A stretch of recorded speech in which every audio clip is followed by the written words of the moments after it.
کوئی نبی جن کا بائبل مقدس ذکر کرتی ہے، کوئی ایسا نہیں ہوا جس نے اپنے مرنے اور جی اٹھنے کی بات پہلے سے بتا دی۔ آج پوری دنیا میں اس بات کی خوشی منائی جا رہی ہے کہ ہمارا نجات دہندہ خداوند یسوع مسیح مردوں میں سے جی اٹھا۔ اس کی پیدائش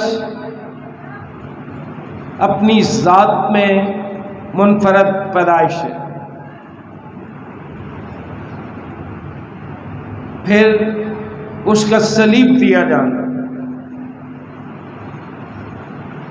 پھر اس کا مارا جانا، یہ ساری باتیں درست ہیں، حقیقت ہے، ہم ان پر ایمان رکھتے ہیں۔ اب اگر وہ آج کے دن مردوں میں سے جی نہیں اٹھتا تو اس ساری خوشیوں کا کوئی فائدہ نہیں تھا۔ آج کے دن میں یوحنا رسول جو کچھ ہمارے لیے بیان کرتا ہے، درج کرتا ہے، وہ ہم نے دیکھا۔ جس وقت یسوع مسیح کے دشمن اس کی قبر کی رکھوالی میں مصروف تھے، کیونکہ مہر لگائی گئی، پہرا بٹھایا گیا، جب اس کے دشمن قبر کی رکھوالی میں مشغول تھے تو خداوند کے شاگرد ایک گھر میں خاموشی سے بیٹھے ہوئے سبت منا رہے تھے، اور کلام مقدس ہمیں یہ بتا رہا ہے کہ صبح سویرے مریم مگدلینی اور کچھ دوسری عورتیں قبر پر آئیں اور دیکھا کہ یسوع کی قبر سے بھاری پتھر ہٹا ہوا۔ اب اس سے پیشتر کہ ہم آگے بڑھیں، مسیح خداوند نے جیسا کہا تھا کہ میں تیسرے دن جی اٹھوں گا، ان خواتین کو بھی یاد نہیں ہے اور شاگردوں کو بھی یاد نہیں ہے۔ اسی لیے خداوند نے کہا تھا، فرشتوں نے کہا تھا کہ یاد کرو کہ اس نے کیا کہا تھا۔ دراصل ہم خداوند کی باتیں بھول جاتے ہیں۔ بہرحال مریم مگدلینی اور کچھ خواتین جب قبر پر پہنچتی ہیں تو وہاں دیکھتی ہیں کہ وہ بھاری پتھر جو ہے وہ ہٹا ہوا۔ مریم نہ دوسری ساتھی عورتوں سے مشورہ کرتی ہے، نہ کوئی بات کرتی ہے، ایک دم اس نتیجے پر پہنچ جاتی ہے کہ خداوند کو قبر سے نکال لے گئے ہیں اور ہمیں نہیں پتا کہ کہاں رکھ دیا۔ اب اس کے ذہن میں اس کا جی اٹھنا بھی نہیں آیا کہ اس نے تو یہ کہا تھا کہ میں جی اٹھوں گا۔ اب ساتھ میں گئی ضرور عورتیں ہیں، اب مریم باقی کی عورتوں کو وہیں چھوڑ چھاڑ کے تو جب خالی قبر دیکھی تو وہاں سے واپس گھر کو چل پڑی۔ اور کہاں چلی؟ یہاں پہ شمعون پطرس اور یوحنا تھے، اور یوحنا وہ واحد شاگرد تھا جو خداوند یسوع مسیح کی صلیب اور اس کے تلخ انجام تک صلیب کے پاس رہا۔ باقی سارے شاگرد جو تھے بشمول پطرس جو کہتا تھا کہ سب چھوڑ جائیں میں تجھے نہیں چھوڑوں گا، وہ بھی صلیب کے قریب موجود نہیں۔ اب چونکہ یوحنا نے یہ منظر دیکھا تھا، شمعون پطرس کے ساتھ ساتھ یوحنا کو بھی مریم نے جا کر کہا اور کلام مقدس اس بات میں خاموش ہے، میں اس تفصیل میں آج نہیں جانا چاہتا کہ قبر پر مقدسہ مریم گئی یا نہیں گئی آج کے دن۔ غالباً وہ گھر ہی رہی ہوگی،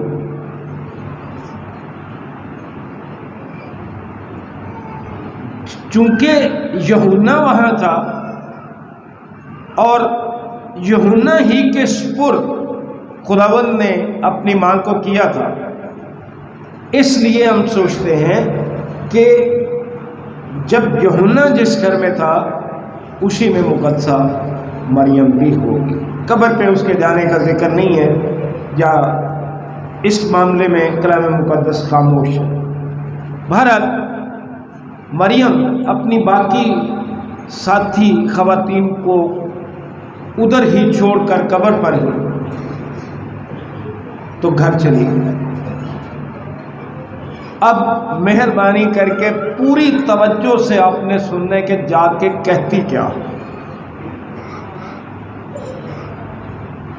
مریم مگدلینی نے جا کر شمعون پطرس اور یوحنا سے جو پہلی بات کہی وہ یہ تھی، خداوند کو قبر سے نکال لے گئے۔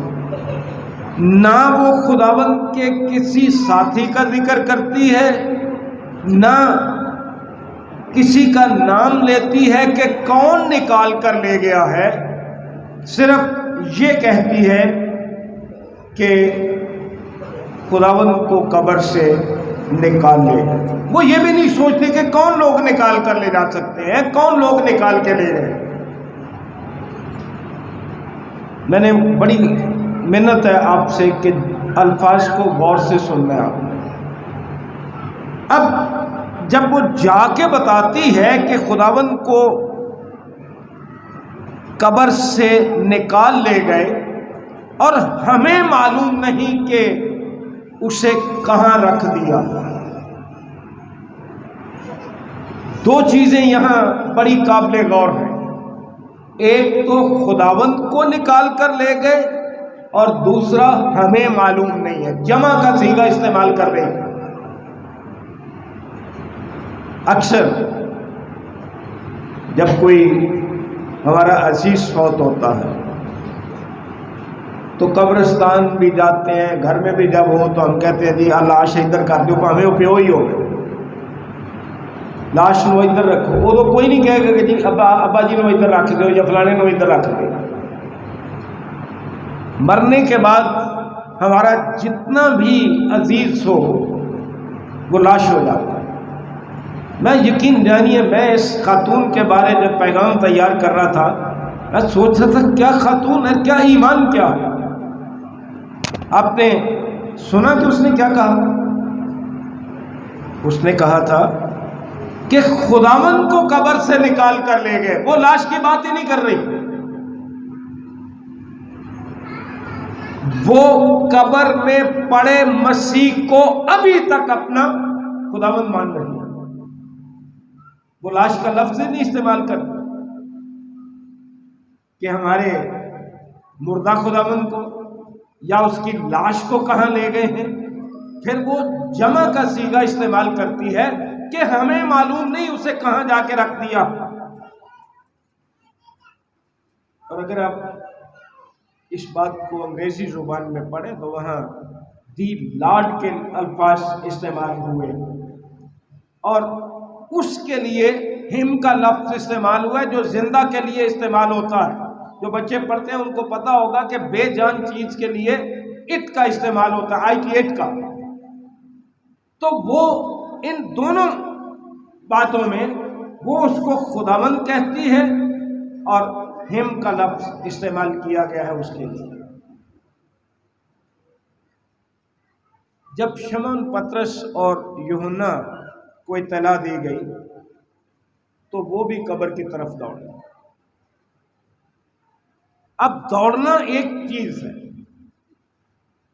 دوڑنے میں ہم محسوس کر سکتے ہیں کہ انہیں فکر ہوئی ہوگی، لیکن یہ کوئی نہیں یاد کر رہا کہ خداوند نے تو کہا تھا میں تیسرے دن جی اٹھوں گا۔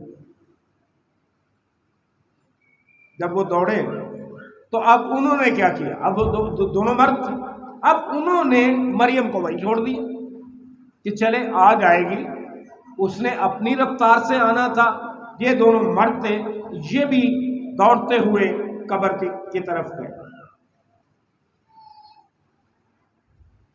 دوسرا شاگرد، ایک تو شمعون پطرس بتایا گیا نا، تو دوسرا شاگرد یعنی یوحنا جو ہے، یہ باتیں میں نے ہمیشہ آپ سے کہا ہے کہ خدا کے کلام کا ایک ایک لفظ اور اس کی ترتیب بڑے معنی رکھتی ہے۔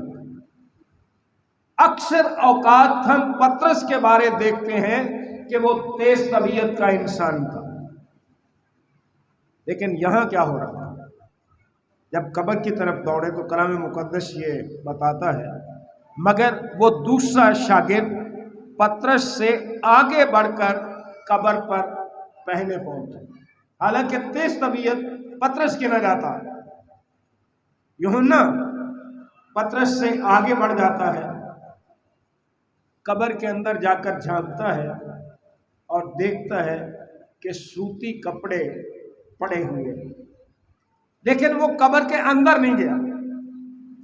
یوحنا پہنچتا پہلے ہے، قبر دیکھتا ہے کہ سوتی کپڑے ایک طرف پڑے ہوئے ہیں، لیکن قبر کے اندر نہیں جاتا۔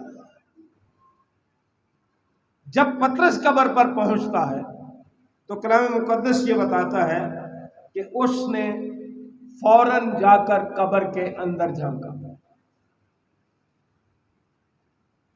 اور کپڑوں کو غور سے دیکھا۔ اب غور سے کیوں کہہ رہا ہوں کہ دیکھا؟ اس نے یہ بھی دیکھا کہ کپڑے جو ہیں کس ترتیب سے پڑے ہوئے ہیں۔ کلام مقدس لکھا ہے شمعون پطرس نے قبر کے اندر جا کر دیکھا کہ سوتی کپڑے پڑے ہیں۔ یہاں تک تو یوحنا نے بھی دیکھا، لیکن پطرس کیا دیکھتا؟ اور وہ رومال جو اس کے سر سے بندھا ہوا تھا سوتی کپڑوں کے ساتھ نہیں بلکہ لپٹا ہوا ایک جگہ الگ پڑا۔ اس لیے میں کہہ رہا تھا کہ وہ کپڑوں کی ترتیب بھی دیکھ رہا۔ تب یوحنا بھی قبر کے اندر جاتا ہے اور اس نے دیکھ کر یقین کیا۔ 8ویں آیت میں پڑھ رہا ہوں، لکھا ہے اس پر دوسرا شاگرد بھی جو پہلے قبر پر آیا تھا اندر گیا اور اس نے دیکھ کر یقین کیا۔ اب یقین کیا کیا؟ کیا یہ یقین کیا ہے کہ یسوع زندہ ہو گیا ہے، یا یہ یقین کیا ہے کہ جو مریم مگدلینی نے بات بتائی تھی وہ درست ہے کہ ہمارے خداوند کو لے گئے، وہاں سے نکال کر لے گئے؟ اگرچہ اس نے اس وقت یقین کیا تھا، جیسا کلام مقدس بتاتا ہے، وہ اس کے بارے پورے طور پر پر یقین نہیں تھا۔ یقین کر لیا لیکن پورے طور پر پر یقین نہیں تھا۔ 9ویں آیت اس بات کا بیان کرتی ہے کیونکہ وہ اب تک اس نوشتے کو نہ جانتے تھے جس کے مطابق اس کا مردوں میں سے جی اٹھنا ضرور تھا۔ اب کیا ہوتا؟ جب یہ شاگرد گھر کو واپس چلے جاتے ہیں تو مریم ایک مرتبہ پھر قبر پر نظر آتی ہے۔ وہ قبر کے پاس کھڑی ہے اور رو رہی ہے۔ وہ ایماندار ہے، شاگرد دیکھ کر چلے گئے، لیکن مریم وہاں سندیشہ دے کے وہ آگے ہیں، وہ دیکھ کے پھر چلے گئے ہیں۔ مریم واپس آئی ہے اور وہیں کھڑی رو رہی ہے۔ اس نے بھی قبر کے اندر جب جھانکا مریم نے، 11ویں آیت میں لکھے لیکن مریم باہر قبر کے پاس کھڑی روتی رہی اور جب روتے روتے قبر کی طرف جھک کر اندر نظر کی۔ اب مریم کو کیا نظر آ رہا ہے؟ مریم نے جب قبر کے اندر نظر کی تو اس نے دو فرشتوں کو دیکھا۔ میں بار بار کہہ رہا ہوں کہ ہر ایک لفظ خدا کے پاک کلام کا بڑا پرمانی ہوتا۔ اب اتنا کافی تھا کہ اس نے دو فرشتوں کو دیکھا، لیکن اس نے یہ ترتیب بھی دیکھی کہ فرشتے کھڑے کیسے ہوئے ہیں۔ ایک اس طرف کھڑا تھا جس طرف خداوند کا سر رکھا گیا تھا، اور دوسرا اس طرف کھڑا تھا جس طرف خداوند کے پاؤں رکھے گئے تھے، ایک سرہانے اور دوسرا پنتانے۔ اب مریم رو رہی ہے، بڑے غم میں ہے۔ قبر خالی ہے، کپڑے پڑے ہوئے ہیں، فرشتے وہاں موجود ہیں۔ اس نے ان ساری باتوں کو کوئی اہمیت نہیں دی۔ اور پھر حیرانی کی بات یہ ہے کہ فرشتوں سے بھی نہیں پوچھا کہ بھی جو شخص یہاں رکھا گیا تھا، میرے خداوند کو اس قبر میں رکھا تھا، تمہیں معلوم ہے کہ کہاں رکھ دیا، یہاں سے نکال۔ اس نے فرشتوں سے یہ سوال نہیں کیا۔ اب وہ تو نہیں پوچھتے، لیکن جب اس کے آنسو فرشتوں نے دیکھے تو کلام مقدس بتاتا ہے کہ 13ویں آیت میں انہوں نے اس سے کہا، اے عورت تو کیوں روتی؟ فرشتے اس کے آنسو دیکھ کر، اس کا غم دیکھ کر، اس کی بے چینی اور بے تابی اپنے خداوند کے لیے دیکھ کر اسے پوچھتے ہیں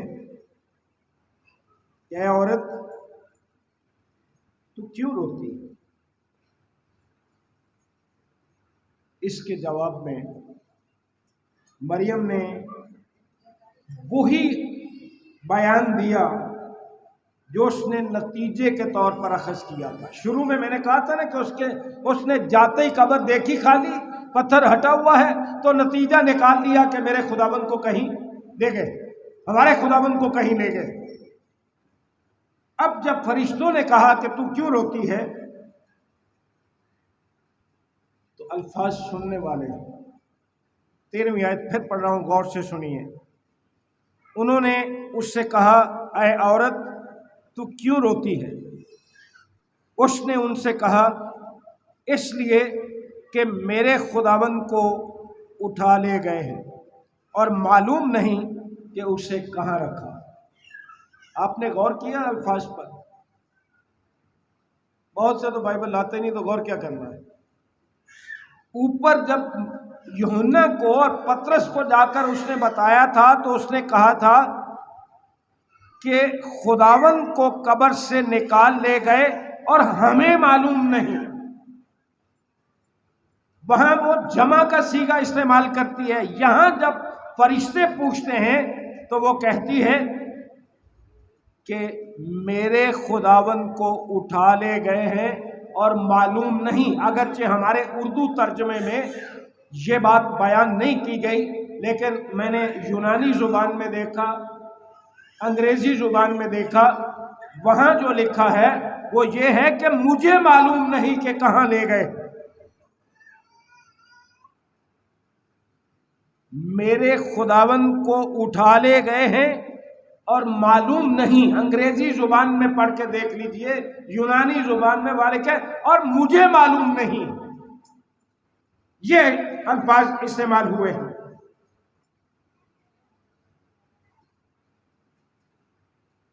اب مریم جو ہے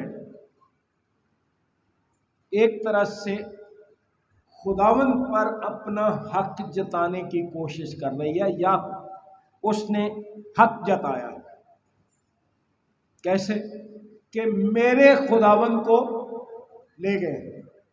جب آپ 23واں زبور پڑھتے ہیں تو کیا کہتے ہیں؟ خداوند میرا چوپان ہے، وہ سب کا چوپان ہے، لیکن شخصی طور سے ہر ایک کا اپنا چوپان ہے۔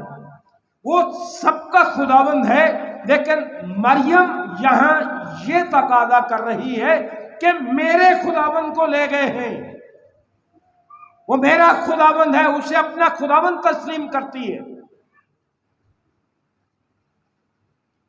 اور مجھے معلوم نہیں کہ کہاں رکھا۔ وہ اپنے خداوند کے بارے اتنی فکر مند ہے، مجھے معلوم نہیں ہے کہ اسے کہاں لے گئے۔ شاگردوں کے سامنے جمع کا صیغہ استعمال کیا تھا، اور یہاں اس نے واحد صیغہ استعمال کیا ہے، میرے خداوند، اور مجھے معلوم نہیں کہ کہاں لے گئے۔ اب اچانک منظر بدل جاتا ہے۔ منظر کیسے بدلتا ہے؟ کسی چیز نے اسے پیچھے مڑ کر دیکھنے پر مجبور کر دیا۔ اس غم، فکر، پریشانی اور رونے کی حالت میں کوئی ایسی چیز تھی جس نے اسے پیچھے مڑ کر دیکھنے میں مجبور کر دیا۔ 4ویں آیت میں لکھے، یہ کہہ کر وہ پیچھے پھری، پیچھے مڑ کر دیکھا۔ اب یہ پوزیشن کی تبدیلی جو ہے، یہ رخ کی تبدیلی جو ہے، ہمیں نہیں معلوم کہ اس کے پیچھے خداوند جس کی تلاش میں وہ آئی تھی، اس کے خداوند کے طور پر اسے پہچاننے کی ایک جھلک تھی، کوئی سایہ تھا یا کوئی آواز تھی، یا یہ کہہ لیجئے کہ اسے یسوع کی موجودگی کا احساس ہوا ہو تو اس نے پیچھے مڑ کر دیکھا۔ اب یہاں یہ بات بھی معلوم ہوتی ہے کہ یہ اس کے کسی جاننے والے، غور سے سنیں، یسوع کے ساتھ ہمارا تعلق کیا ہے۔ یسوع صرف ہمارا جاننے والا نہیں ہے، ہمارا عزیز نہیں ہے، یہ اس کے کسی جاننے والے اور عزیز رشتہ دار کی تلاش میں نہیں وہ آئی تھی، بلکہ اپنے خداوند کی تلاش میں آئی تھی۔ اسی لیے اس نے کہا کہ میرے خداوند کو لے گئے۔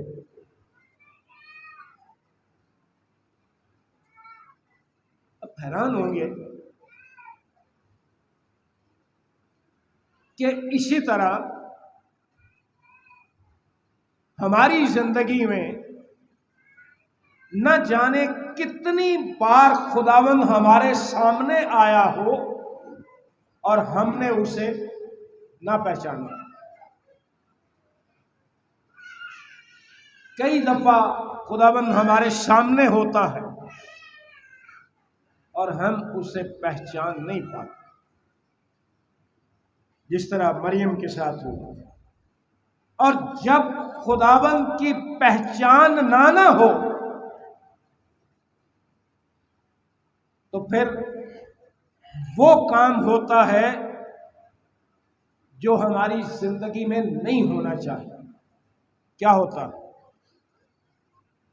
جب ہم خداوند کو نہیں پہچانتے تو ہم اس کی خدمت کرنے کی بجائے اس سے خدمت لینے کے خواہش مند ہو جاتے ہیں۔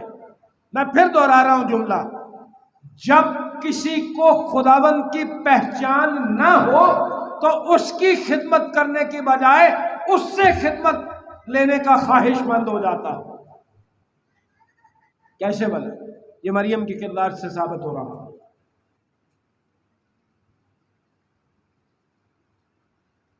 چودھویں اور 15ویں آیت پھر سنیے، لکھا ہے، یہ کہہ کر وہ پیچھے پھری اور یسوع کو کھڑے دیکھا اور نہ پہچانا۔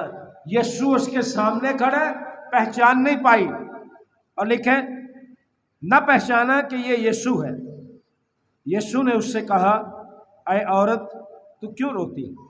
کس کو ڈھونڈتی ہے؟ اس نے باغبان سمجھ کر اس سے کہا میاں اگر تو نے اس کو یہاں سے اٹھایا ہو تو مجھے بتا دے کہ اسے کہاں رکھا۔ اب پتہ چلا میری بات کا کہ جو کام آپ کرتے ہیں آپ نے اپنا کام بھی اس کے سپرد کر دیا ہے کہ جب تینوں پتا ہے بھی کتنے رکھے نے تو مینوں دس دے، تو تلاش کر دے یسوع سے۔ کیوں؟ کہ آپ نے یسوع کو پہچانا نہیں۔ جب یسوع کی پہچان نہ ہو تو پھر ہم اپنا کام بھی اس پر ہی ڈال دیتے ہیں کیونکہ ہم اسے اپنا خداوند نہیں مانتے۔ اب یسوع نے اس سے وہی سوال کیا جو فرشتوں نے کیا تھا۔ فرشتوں نے کیا کہا؟ اے عورت تو کیوں روتی ہے؟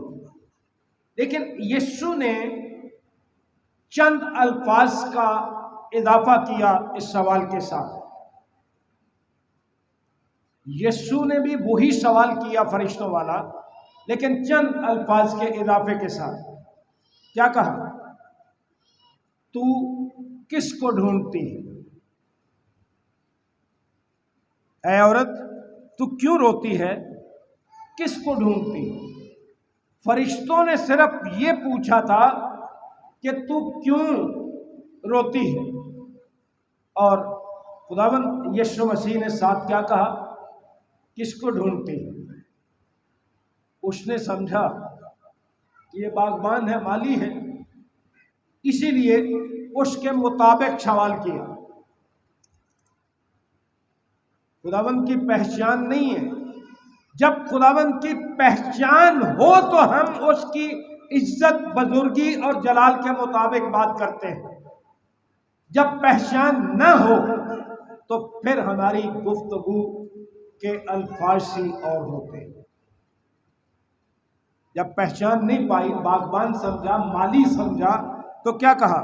میاں اگر تو نے اس کو یہاں سے اٹھایا ہو تو مجھے بتا دے کہ اسے کہاں رکھا۔ کیا یسوع کو اسے میاں کہنا چاہیے؟ اگرچہ یہ عزت کے الفاظ ہیں لیکن وہ باغبان سمجھ رہی ہے، اسے یسوع کی پہچان نہیں ہے۔ یہی میں نے آپ سے گزارش کی کہ بعض اوقات یسوع ہمارے سامنے کھڑا ہوتا ہے اور ہم اس کو پہچان نہیں پاتے۔ اب یہاں اور الفاظ ہیں جو انتہائی قابل غور ہے۔ وہ کیا ہے؟ میاں اگر تو نے اس کو یہاں سے اٹھایا ہو تو مجھے بتا دے کہ اسے کہاں رکھا ہے، اور آگے سنیے کیا لکھا ہے، تاکہ میں اسے لے جاؤں۔ یہ میں نے شروع میں آپ سے کہا تھا کہ وہ قبرستان میں کھڑے ہوئے، قبر پر کھڑے ہوئے بھی اس کو خداوند کہتی ہے، لاش نہیں کہتی۔ اب وہاں بات ہو رہی ہے قبرستان میں، پھر دوبارہ گفتگو ہو رہی ہے۔ جسے وہ مالی سمجھتی ہے وہ خداوند ہے، وہ نہیں پہچانتی، اور وہ کہتی ہے اگر تو نے دیکھا ہے، تو نے سنا ہے، تو نے کہیں رکھا ہے تو مجھے بتا دے تاکہ میں اسے لے جاؤں۔ آپ کو حیرانی نہیں ہوئی کہ مریم کیا کہہ رہی ہے؟ مجھے بڑی حیرانی ہوئی تھی جب میں نے ان الفاظ پر غور کیا۔ وہ خوشی کی حیرانی تھی کہ مریم، مجھے یہ بتائیے کہ اگر لاش ہوتی تو مریم لے جا سکتی تھی اٹھا کے؟ نہیں لے جا سکتی۔ وہ کہہ ہی نہیں رہی، لاش کا تو ذکر ہی نہیں ہو رہا۔ اگر تو نے اسے کہیں رکھا ہے تو مجھے بتا، میں اس کو لے جاؤں، کیونکہ وہ تو پہلے ہی کہتی ہے کہ خداوند کو کوئی لے گیا۔